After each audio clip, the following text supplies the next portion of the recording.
Pulivendula ZPTC ఉప ఎన్నిక ప్రచారం చివరి అంకంకు చేరుకుంది. సో ప్రచారం చివరి రోజున మొట్నూతులపల్లిలో ఎమ్మెల్సీ రామ్ సుబ్బారెడ్డి గారు ప్రచారం చేస్తున్నారు. సార్, ప్రచారం చివరి దశకు వచ్చింది. ఇప్పుడు ప్రజలకు మీరు చెప్పాల్సింది ఏంటి? ఈరోజు ఎన్నికలు అనేది ప్రజాస్వామ్యంలో ప్రజలు స్వేచ్ఛగా ఓటు హక్కు వినియోగించుకునే దానికి రాజ్యాంగబద్ధంగా ఇచ్చిన హక్కు ఇది. ఈరోజు కూటమి ప్రభుత్వం ఏదైతే ఉందో ఈ జెడ్పీటీసీ ఎన్నిక చాలా చిన్నది, 10,600 ఓట్లు. మరీ ముఖ్యంగా ఇక్కడ జరుగుతున్నటువంటి పోటీ మహేష్ రెడ్డి అనే జెడ్పీటీసీ చనిపోయిన సందర్భంగా ఆయన కొడుకు హేమంత్ రెడ్డిని జెడ్పీటీసీ అభ్యర్థిగా వైఎస్ఆర్సీపీ పార్టీ బరిలోకి దించడం జరిగింది. జనరల్గా సానుభూతి కిందనో వదిలేస్తారు, 1 ఇయర్ ఉంటుంది. అయినా కూడా కూటమి నాయకులు ఆదినారాయణ రెడ్డి లాంటి వ్యక్తులు, ఒక జిమ్మిక్కులు చేసే వ్యక్తులు ఈరోజు చూసి ఇక్కడ పోటీ పెట్టాలనే ఆలోచనతో చంద్రబాబు నాయుడు, లోకేష్ వీళ్ళందరూ కలిసి ఇక్కడ ఎన్నికకు పోటీ పెట్టడం జరిగింది. మంచిదే, ప్రజాస్వామ్యంలో ఎవరు కాదన్నారు. కానీ పోటీ చేసిన తర్వాత వీళ్ళందరూ కూడా ప్రతి గ్రామంలో ఎక్కడ చూసినా కూడా వైఎస్ఆర్సీపీ పార్టీ నాయకులు, ముఖ్యమైన నాయకులు బెదిరింపులకు గురి చేయడం, కొంతమందిని ఆర్థికంగా ప్రలోభాలకు లోను చేసుకోవడం, అదేవిధంగా ఎక్కడైనా ప్రచారాలు యాక్టివ్గా వైసీపీ నాయకులు తిరిగే విధానాన్ని చూసి దాడులు చేసిన విధానం, కళ్యాణ మండపం దగ్గర పెళ్లికి పోయినప్పుడు ఒక ఇండిపెండెంట్ క్యాండిడేట్ని కానీ వైఎస్ఆర్సీపీ లీడర్లను మరీ చాలా దారుణంగా ఎక్కడ చూడలే ఇంతవరకు. మేము కూడా గతంలో ఫ్యాక్షన్ రాజకీయాలు 30 ఏళ్ళ కిందట చూసాం. కానీ రావడము, ఒక 7-8 బండ్లు రావడము, ఒక టీము తయారు చేసినారు, రాడ్లు, కత్తులు, సుత్యలు తీసుకొని దాడులు, విచక్షణారహితంగా దాడులు చేయడము, కంప్లైంట్ చేసిన 24 గంటల్లోనే అదే టీం, ఇంకా కొంతమంది ముఖ్యమైన నాయకులందరూ కూడా, ప్రధానమైనటువంటి కూటమి నాయకులందరూ కూడా వచ్చి వేల్పుల రాము కానీ ఎమ్మెల్సీ రమేష్ యాదవ్ మీద నిన్న జరిగిన విధానం చూస్తే, దాడి చూస్తే, నేను అక్కడికి వెళ్ళినప్పుడు, ఆ గ్రామానికి వెళ్ళినప్పుడు గ్రామ ప్రజలు నిన్న క్యాన్వాస్కి వెళ్తే ఎంపీ గారు మేము చెప్తా ఉన్నారు, సార్ మరీ దారుణంగా మేము ఎప్పుడు చూడలేదు, మా గ్రామంలో మేమందరం అట్లా చెట్టు కింద కూర్చొని చూస్తుండగానే 100 మంది వచ్చేసి వెహికల్స్ అన్నీ అద్దాలు పగలగొట్టి, ఏ వెహికల్ అయితే రాము ఎమ్మెల్సీ గారు ఉన్నారో, హేమాద్రి అందరూ ఆ వెహికల్ మీద దాడి చేసి అద్దాలు పగలగొట్టి వాళ్ళు బయటికి రాలేదని చెప్పి పెట్రోల్ పోసి కాల్చాలా అనే తప్పుడు వెనక నుంచి అద్దాల నుంచి కొడితే తల పగిలింది వేల్పుల రాముకు, ఎమ్మెల్సీకి గాయమైంది. పెట్రోల్ పోసిన తర్వాత ఇంకా ఎటు కాల్ చేస్తున్నారని చెప్పి వేల్పుల రాము బయటికి దిగడం, రాముని చూస్తేనే మొత్తం మూకుమ్మడిగా ఒక పథకం ప్రకారం రాముని చంపాలనే ప్రయత్నం చేసి అక్కడ దాడి చేశారు రాడ్లతో, సుత్యలతో. అక్కడ దగ్గరలో గ్రామంలోనే జరిగింది కాబట్టి ఆ గ్రామస్తులు అందరూ, మా ఆడవాళ్ళు మగవాళ్ళు అడ్డుపడి అతను లాక్కొని వేరే ఇంట్లోకి తీసుకెళ్ళి కింద పడిపోయినాడు. అక్కడ పెడితే ఇంటి కూడా చుట్టుకొని హతమార్చాలని చేసిన ప్రయత్నం చూస్తే చాలా దారుణం. అది జరిగిన తర్వాత ఏం జరిగింది, ఆదినారాయణ రెడ్డి జిమ్మిక్కులు చేస్తూ ఒక కుట్ర ప్రకారం ఒక అతనికి గాయం జరిగిందని చెప్పి ప్రెస్ మీదకి తీసుకొచ్చి వైసీపీ వాళ్ళే దాడి చేశారని చెప్పి ఒక పథకం అల్లి చాలా దారుణంగా అక్కడ వైసీపీ మీద దాడి జరిగితే 100 మంది వచ్చింది. వాళ్ళు ప్రజలందరూ చూస్తూ ఉన్నారు, పట్టపగలు ఆడ ఆ రోజు అందరి మీద వైసీపీ నాయకులే దాడి చేశారని చెప్పి ఎస్సీ యాక్ట్ రాము మీద పెట్టడం, అదేవిధంగా 60-70 మందిని ఇప్పుడు ఒక లిస్టు తయారు చేసి ఈ జెడ్పీటీసీ పరిధిలో ముఖ్యమైన నాయకులు ఎవరందో అన్ని పేర్లు రాశారు. ఇక్కడ రమేష్ అని కానీ, గుండయ్య అనే అతను కానీ, మల్లికార్జున్ అనే అతన్ని, ఈ మోట్నూతులపల్లిలో అసలు వాళ్ళకి సంబంధమే లేదు, ఈ ఊరోళ్ళకు ఆ గొడవకు చేసింది వాళ్ళు, వైసీపీ వాళ్ళు ఎవరు లేరు, అందరిని అరెస్ట్ చేసి తీసుకెళ్లారు. ఈరోజు కూడా పోలీసులు వస్తున్నారంటే, లారీ వెహికల్ వస్తుందంటే ఎవరిని పట్టకపోతారని భయభ్రాంతులకు గురి చేసి అందరూ దాక్కునే పరిస్థితి వచ్చింది. చాలా దుర్మార్గమైన పరిస్థితులలో ఎలక్షన్ జరుపుతూ ఉన్నారు. నేను ఒకటే చంద్రబాబు నాయుడు గారికి, లోకేష్కి ఒకటే మనవి చేస్తున్నా, ఈ పద్ధతిలో ఎలక్షన్ జరిపి మీరు సాధించేది ఏం లేదు. కాబట్టి మీరు, నాకు అర్థం కానిది ఏంటంటే, కూటమి నాయకులకు ప్రజలను చూస్తూనే భయపడతా ఉన్నారు, వణికిపోతూ ఉన్నారు. ఎందుకు కారణం, సూపర్ 6 అన్నారు. అరే, జగన్మోహన్ రెడ్డి గారు ఇచ్చే పథకాలకు అదనంగా మేము సూపర్ 6 అమలు చేస్తామన్నారు. మొదటి సంవత్సరంలో ఒక్క హామీ కూడా అమలు చేయలేని నిస్సహాయ స్థితిలో ఈరోజు కూటమి ప్రభుత్వం నడిచింది. 2వ సంవత్సరం పెద్ద ఎత్తున జగన్మోహన్ రెడ్డి గారు ప్రజల పక్షాన సూపర్ 6 అమలు చేయాలని చెప్పి పెద్ద ఎత్తున లక్షల మంది రోడ్ల మీదకి వస్తే, అమ్మఒడి బటన్ నొక్కితే 30 లక్షల మందికి ఇలా నేను మాట తప్పను, మెడమ తిప్పను అని చెప్పి 15,000 వేస్తాను అని చెప్పి 13,000 వేసినారు. రైతు భరోసా మొదటి సంవత్సరం వేల 20,000, రెండో సంవత్సరం వచ్చింది రైతు భరోసాలో ఆ రోజు చంద్రబాబు నాయుడు గారు ఎలక్షన్ క్యాంపెయిన్లో జగన్మోహన్ రెడ్డి గారు మాట తప్పను మెడమ తిప్పనని చెప్పి ఆ రోజు కేంద్ర ప్రభుత్వం ఇచ్చేదాంతో కలిపి 13,500 నేను అధికారంలోకి వస్తే కూటమి అధికారంలోకి వస్తే ఖచ్చితంగా మేము 20,000 ఇస్తాము, కేంద్ర ప్రభుత్వం 6,000, 26,000 ఇస్తామని చెప్పి ప్రమాణం చేసి చంద్రబాబు నాయుడు గారు లోకేష్ సంతకాలు పెట్టి ప్రమాణ పత్రాలు ఇంటింటికి పంచి ఈరోజు ఏం చేసినారు? మేము ఇచ్చేది కేంద్రంతో కలిపి 20,000 అన్నారు. అంటే 14,000 వాళ్ళు. 14,000 అంటే ఈ 4 సంవత్సరాలు జరిగితే సంవత్సరానికి 6,000, 24,000. మొదటి సంవత్సరం 20,000, 24. ఇప్పుడు వేసింది 5,000 మాత్రమే. ఇంకా వీళ్ళు ఇస్తామనేది కూడా 4 ఏళ్లలో వేసే పరిస్థితి లేదు. రైతులను మోసం చేశారు. రైతులు ఎంత కష్టాలు అన్నారు, గిట్టుబాటు ధర లేదు, ఎక్కడ కూడా రైతాంగం అంతా కష్టంలో ఉన్నారు, ఆదుకునే పరిస్థితి లేదు. ఆడబిడ్డ నిధి చాలా ఒకవైపు మోసాలు, ఈ హామీలు ఇవన్నీ పక్కన పెడితే మరోవైపు కేసులు, బైండ్ ఓవర్ కేసులు, దాడులు ఇవన్నీ అయిపోయాయి. ఇప్పుడు నెక్స్ట్ పోలింగ్ బూత్స్ను వేరే గ్రామాల్లో షిఫ్ట్ చేయడం, తద్వారా ప్రజలు ఓటు హక్కు వినియోగించుకోకుండా చేయడం, ఇవి కూడా కాకుండా కనీసం అసలు మీ పార్టీకి పోలింగ్ ఏజెంట్స్ను కూడా ఉంచే అవకాశం ఉందా? ఈరోజు ఏం చేస్తున్నారు?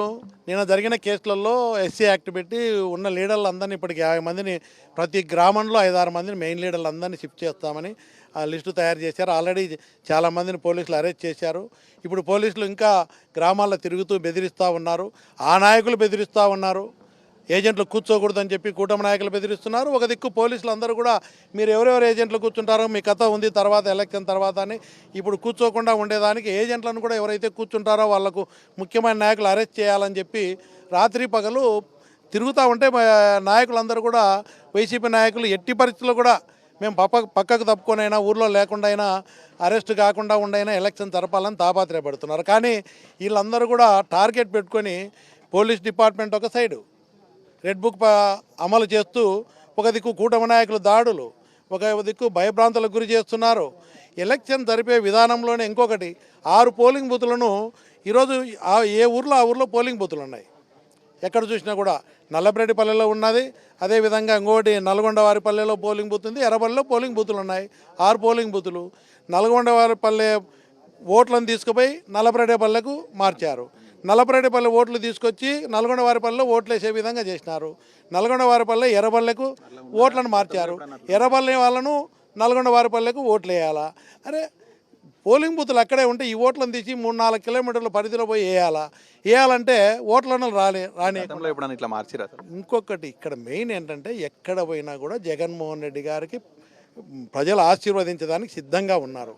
కూటమి ఇచ్చిన హామీలతో మోసపోయాము, ఈ కూటమి వల్ల మాకు మేలు జరగదు, ఎట్టి పరిస్థితుల్లో కూడా జగన్కు పట్టున్నటువంటి ఆ రోజు రాజశేఖర రెడ్డి గారు సాగునీరు తీసుకొచ్చి సస్యశ్యామలంగా ఉన్నాము.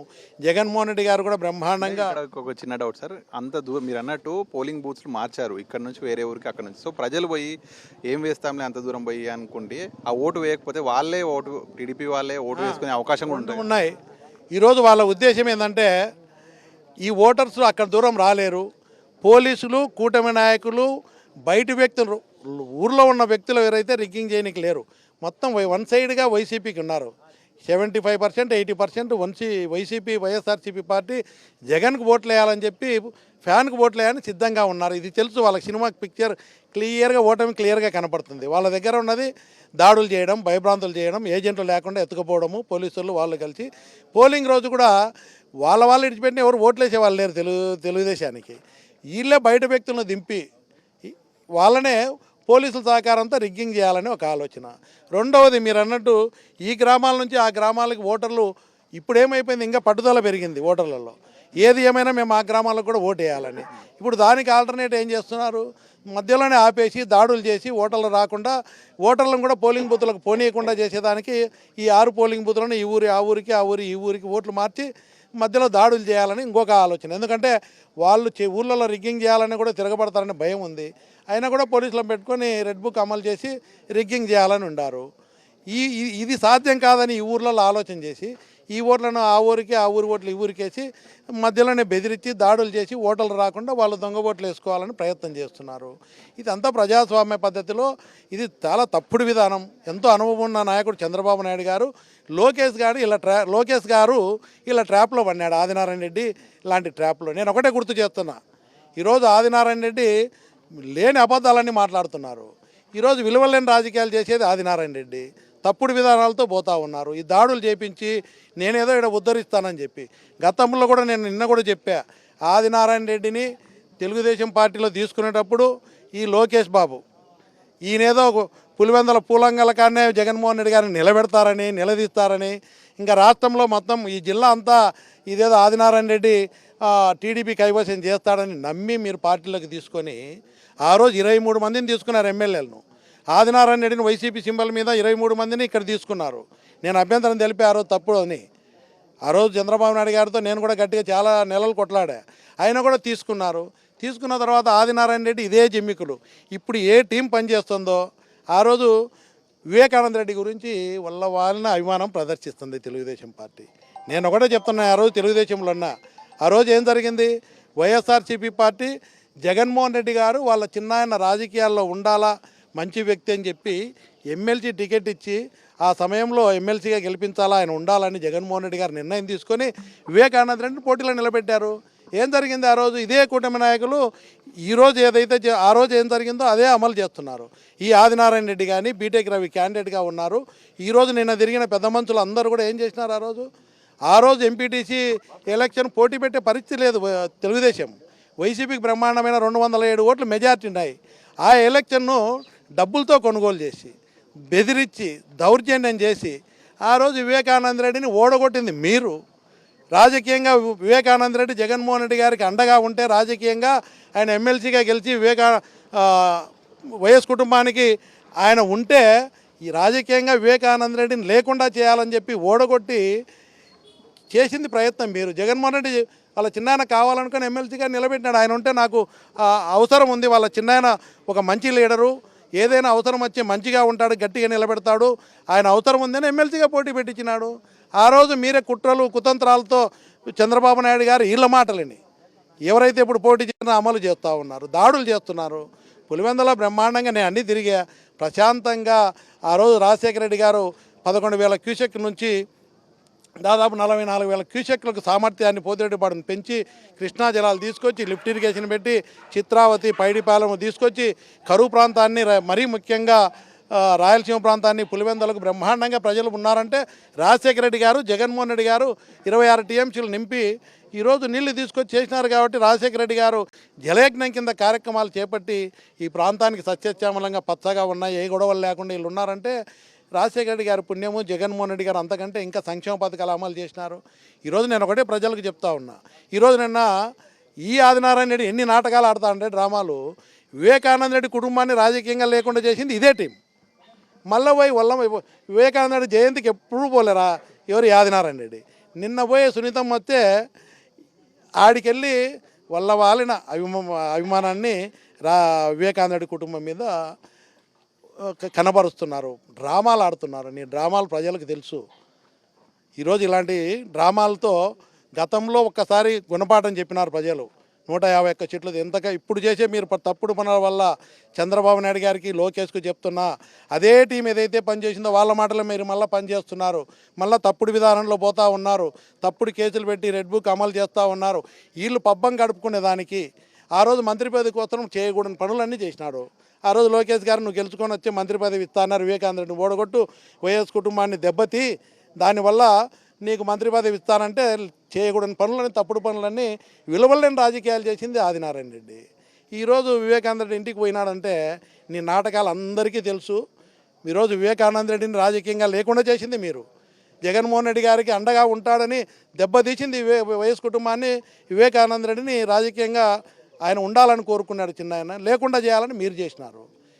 ఈరోజు నాటకాలు ఆడుతూ వివేకానంద మీద ప్రేమ కనపరుస్తూ మేమేదో తప్పుడు ప్రచారాలు చేసుకుంటూ వివేకానంద రెడ్డిని 5 సంవత్సరాలు ఇట్లా తప్పుడు ప్రచారం వైఎస్ కుటుంబం మీద జగన్మోహన్ రెడ్డి మీద లబ్ధి పొందాలని, రాజకీయ లబ్ధి పొందాలని మీ నాటకాలు ఇంకా అయిపోయినాయి. నీకు ఆడికి ఇదో లాస్ట్ ఎలక్షన్ అయిపోయింది ఆదినారాయణ రెడ్డి కథ కూడా. నేను ఒకటే చెప్తున్నా. కాబట్టి ఈరోజు రాజకీయాల్లో ఈ తప్పుడు విధానాలతో ప్రజలు తిడుతున్నారు.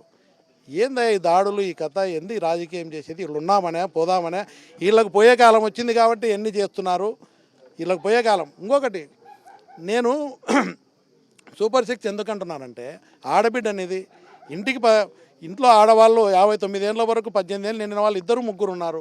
ప్రతి ఇంటికి 3,000 4,500 నెలకు వచ్చేది. అది ఇయ్యలేమని చేతులు ఎత్తినారు. రైతుకు ₹1,00,000 ఇస్తామన్నారు కూటమి ప్రభుత్వం. ఇప్పుడే 45,000 ఎత్తేసినారు ఇప్పుడు ఇచ్చే ప్రకారం. ఇంకొక సంవత్సరం ఇవ్వకుంటే 60,000 ఎత్తేసినట్టే. ఏం చేస్తున్నారు? ఇంకొక సంవత్సరం ఇవ్వలేదనుకో ఎలక్షన్ ముందు ప్రతి సంవత్సరం 20,000 అన్నారు. ఇప్పుడు 44,000 వీళ్ళు ఇచ్చిన ప్రకారం ఎత్తేసినారు. ఒక్క 5,000 మాత్రమే వేసినారు. ఇంకా వచ్చే సంవత్సరం ఒక సంవత్సరం ఏదన్నా ఎత్తేసినారనుకో వేయకుండా వాళ్ళు ఇస్తామనే లక్షల కూటమి మెడమ తిప్పము. అది జగన్మోహన్ రెడ్డి తిప్పినాడు, మేము మెడమ తిప్పేది లాంటి సంతకాలు పెట్టి ఇచ్చినారు. ఇంకా 50,000 40,000 కూడా ఇచ్చే పరిస్థితి లేదు రైతుకు 5 ఏళ్లలో. ఆడబిడ్డింది అసలే లేదు. నిరుద్యోగ భృతి అసలే ఊసే లేదు. ఆడబిడ్డది అంటే ఎత్తేసినారు, చేతులు ఎత్తేసినారు. P4 అన్నారు. ఈరోజు జ్యోతిలో కూడా రాసినారు. నేను చెప్తున్నా, మీరు చేతులు ఎత్తేసి గవర్నమెంటే చేత కాదంటే ప్రైవేట్ వాళ్ళు చేస్తారని చెప్తాడు. ఇది కూడా నమ్మే పరిస్థితే. నేను ప్రజలను ఒకటే విజ్ఞప్తి చేస్తూ ఉన్నా, ఎన్ని అడ్డంకులు క్రియేట్ చేసినా, ఎన్ని దాడులు చేసినా భయపడకుండా ఓట్లకు పోండి. ఏదైతే సూపర్ 6 ఇస్తామన్నారో మీరు గట్టిగా ఫ్యాన్కి ఈసారి ఈ పథకాలన్నీ ప్రజలు మర్చిపోయినారనుకుంటున్నారు. ఈ పథకాలు చంద్రబాబు నాయుడు గారికి, పవన్ కళ్యాణ్కు, బీజేపీ వాళ్ళకు గుర్తుకు రావాలంటే భారీ మెజార్టీతో ఫ్యాన్ మీద గట్టిగా నొక్కండి. 2 జెడ్పీటీసీల్లో, ఈ పులివెందుల జెడ్పీటీసీలో, అదేవిధంగా ఒంటిమిట్ట జెడ్పీటీసీ భారీ మెజార్టీతో గెలిపిస్తే కనీసం ఏదో ఒక బటన్ అన్న ఒకటో రెండన్న నొక్కే ప్రయత్నం చేస్తారు. మీరు పొరపాటు చేసి ఇంట్లో కూర్చొని భయపడితే ఇంకా బటన్ నొక్కేది కూడా 1 2 కూడా పడవు. కాబట్టి ప్రజలకు మంచి అవకాశం వచ్చింది. ఈరోజు మోసం చేసిన బాబు షూరిటీ, ఆ రోజు బాబు గారు షూరిటీ భవిష్యత్ గ్యారంటీ అన్నారు. ఈరోజు ప్రజలందరూ కూడా చెప్తున్నారు బాబు షూరిటీ మోసం గ్యారంటీ అని. మేము మోసపోయామని ప్రజలే చెప్తున్నారు. మోసపోయి ఇంట్లో కూర్చుంటే మాత్రం మీరు కుదరదు. మీరందరూ కూడా ధైర్యంగా మహిళలు ప్రతి ఒక్కరు ఓటు వేసి గట్టిగా ఈ కూటమికి నొక్కి కూటమి ప్రభుత్వానికి బుద్ధి రావాలంటే ఫ్యాన్ మీద మంచి మెజార్టీతో గెలిపించండి. కనీసం 1 2 ఆ పథకాలు కూడా కనీసం వేసేదానికి ప్రయత్నం చేస్తారు. లేకపోతే ప్రజలు నష్టపోతారు. అయితే కూటమి ప్రభుత్వం ఇటు హామీల అమలు పక్కన పెడితే అటు ఆదినారాయణ రెడ్డి ట్రాప్లో పడి తప్పుడు విధానాల్లో చంద్రబాబు నాయుడు వెళ్తున్నాడు. ఇప్పటికైనా కూడా రాజకీయాలు సరైన విధంగా ఉండాలి, లేకుంటే ఈ విధంగా ఉంటే ప్రజలు మోసపోతారు. ప్రజలు కూడా ఇప్పటికే విఘ్నులై ఖచ్చితంగా ఈసారి వైసీపీ గెలిపిస్తేనే కనీసం హామీలైనా అమలు అవుతాయనేటువంటిది ఎమ్మెల్సీ రామసుబ్బారెడ్డి కోరుతున్నారు. విడుదల నారాయణ రెడ్డితో కలిసి సాక్షి న్యూస్ పులివెందుల మండలం నుంచి.